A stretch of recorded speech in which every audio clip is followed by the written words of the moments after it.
Okay, thank you. Are you Nikolas Jacob Cruz? Yes, ma'am. Okay, sir, you are charged with 17 counts of premeditated murder. I have something very important to tell you. You're charged with some very serious crimes. You have the right to remain silent. If you give up that right at any time during this hearing, whatever you say can and will be used against you in the prosecution of this case. State, how would you like to proceed today? Are you seeking to hold the defendant no bond and a finding of proof evident, presumption great? Yes, Your Honor. Okay, you may proceed. Your Honor, the state's relying on the sworn affidavit that the court has been provided as to the 17 counts of first-degree murder and the contents of the sworn affidavit by detectives citing the actions of the defendant in going to Marjorie Stoneman Douglas High School on February 14th, 2018 with a premeditated design in that he went loaded with an AR-15 rifle. He had additional ammunition with him and shot 17 individuals who later died as a result of the gunshot wounds, and then he fled the scene. So the state is seeking a no bond hold on the defendant. Okay, defense? Your Honor, the defense has no arguments at this time and will defer until further court proceedings. We require and revoke Mr. Cruz's right to remain silent, and that notification relates to any law enforcement agencies that are involved in this case, both at a state and federal level. Okay, I've reviewed the probable cause affidavit. Mr. Cruz filed in your case, and I find probable cause. I further find the proof of guilt to be evident or the presumption great. Therefore, Mr. Cruz, you're going to be held without bond until further order of the court. This order is without prejudice for you to file a motion to set bond with your assigned division judge and request a hearing under State v. Arthur. Does anybody know, has he been assigned a division judge yet? Yes, he has, Your Honor. He's been assigned to Judge Shears. Okay, all right. Thank you very much. Sir, you're going to be held no bond.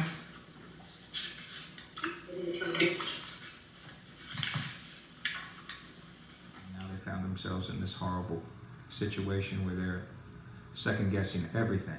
And I think this family was just trying to do the right thing by this kid and because they felt sorry for him. Are you Nikolas Jacob Cruz? Yes, ma'am. Okay, sir, you are charged with 17 counts of premeditated murder.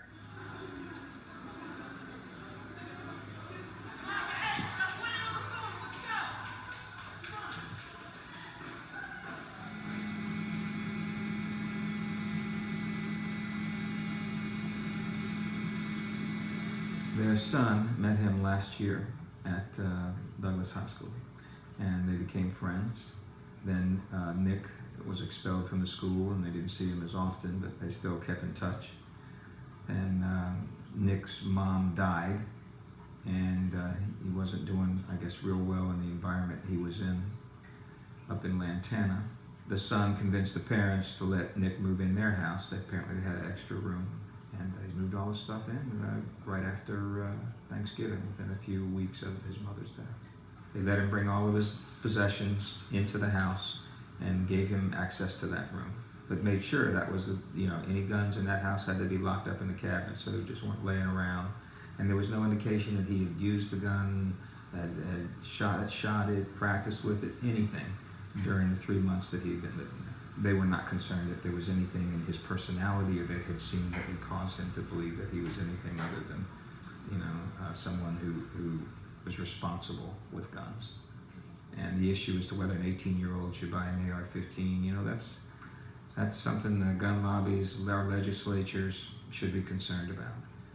And the only thing that you look back on it and say, well, what was Nick thinking? Was when the son went to go wake Nick up. Hey, Nick, you going to school? Your dad's leaving. He said something to the effect, oh, it's Valentine's Day. I don't go to school on Valentine's Day. At the time, just thought it was a thing away. I don't want to get up and go to school this morning. Didn't think anything about it. Now, looking back, I guess you could try to say, well, that was the first indication that he was maybe planning something, that he wasn't going to go to school. But there was no significance given to those statements at the time. Looking back at it now, everybody's trying to figure what did that mean. Their son was at the school at the time of the shooting, had no idea that Nick was the shooter. He could have been killed or hurt. The mother told me specifically if she had suspected anything, about this kid being violent or dangerous, she never would have let him into her house. We're also hearing from one student who says he came face to face with Cruz just moments before the massacre.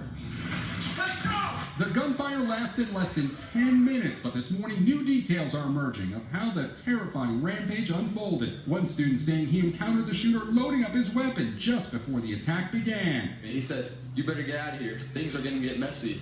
Authorities say 19-year-old Nikolas Cruz was heavily armed with a bulletproof vest, loads of ammunition, and a powerful AR-15 bought legally a year ago and hidden in a rifle case.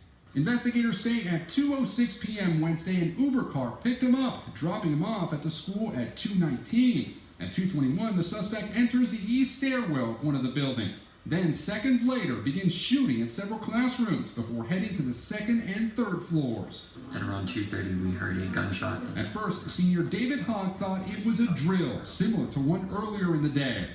We walk outside with the fire alarm to our evacuation zone, and on the way there, there's just a flood of people coming in the opposite direction. And they're saying, "Go back, he's coming this way, he's coming this way." Trapped with dozens of his terrified classmates, he took this cell phone video of the panicked moments when they didn't know where the gunman was. At 2:27, investigators say the gunman drops the rifle and backpack and runs down the stairs, where he blends in with other students. At 2:50, he makes it to Walmart, where he buys a drink at the Subway restaurant inside. At 3:01, he briefly sits down at a nearby McDonald's before walking out. 40 minutes later, police arrest him without incident. We will continue to gather all information about the subject as we try to identify his motives. This morning, Nikolas Cruz is being held without bail, charged with 17 counts of premeditated murder. As he faced the judge, he said just 2 words. Yes, ma'am. His attorney offering this defense. He's sad, he's mournful, he's remorseful. He is fully aware of what is going on. And he's just a broken human being. But were warning signs missed? Back in September, Ben Benight alerted the FBI after Cruz left this chilling comment on a YouTube page. "I'm going to be a professional school shooter." Felt that it was important to get it to the proper authorities so they could do an investigation. The FBI says agents tried to track down the person who posted the comment, but hit a brick wall. Cruz had no criminal history, but students and neighbors say he had a very troubled past. His mother had died in November, and he is now being held without bail in an isolated cell. In American history, at least 14 others were wounded. Some of them are in critical condition this morning. The suspected gunman is in custody. Officials have recently been expelled. We are also seeing disturbing images recorded and shared by frightened students as they barricaded themselves in classrooms. This is what kids and their teachers went through. Oh my God!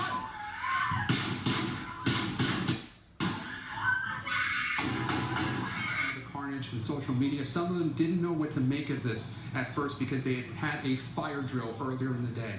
But unfortunately, this time, it was no drill. Let's go!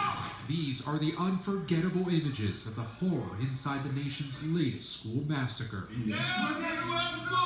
Authorities say the lone gunman, 19-year-old Nikolas Cruz, was a former student at Marjorie Stoneman Douglas High School in Parkland, Florida. Just after 2:30 Wednesday afternoon, investigators say he stormed in with an AR-15 rifle and magazines of ammunition. We hear gunshots, like that. Freshman Brandon Carrasco is just 14, and yet he saw the unthinkable. I saw 2 girls dead next to each other, holding hands. There was another body in front of me. There was 3 on the bathroom door. SWAT teams swarmed the building, racing from one classroom of terrified children to the next. We've got the patient loaded, ready to get him out of here. Be advised, he's stating there are multiple people shot inside the building. From students barricaded inside came heartbreaking messages to parents and loved ones. She was sending us texts like saying, "I love you, I'm sorry," and all that because she didn't think she was going to make it. Overnight, the FBI interviewed eyewitnesses, including senior Julian DeCoste. He and 15 other students crammed into a closet, fearing for their lives. I'm like, I can't run, I just had surgery. And then she's like, you need to come now. So like, I'm hopping to her for dear life, just trying my hardest to get there. And when I get to the door, I hear gunshots to my left. As authorities cleared each section of the school, students were marched out of the building. We didn't really know what was going on, but once we saw the students running, then I started to think, oh my God. President Trump not speaking on camera, but tweeting, "My prayers and condolences to the families of the victims. No child, teacher, or anyone else should ever feel unsafe in an American school." Among the 17 people killed, a football coach. 14 others were injured. Not all the victims have been identified. Some of these children had no ID. They left their backpacks. There were no cell phones, so we could trace them back. Investigators say the alleged gunman slipped off campus by mixing in with crowds of students. Police tracked him down to a neighboring city and took him into custody about an hour later. No parent should ever have to send their kids to school and have that not returned. Florida Governor Rick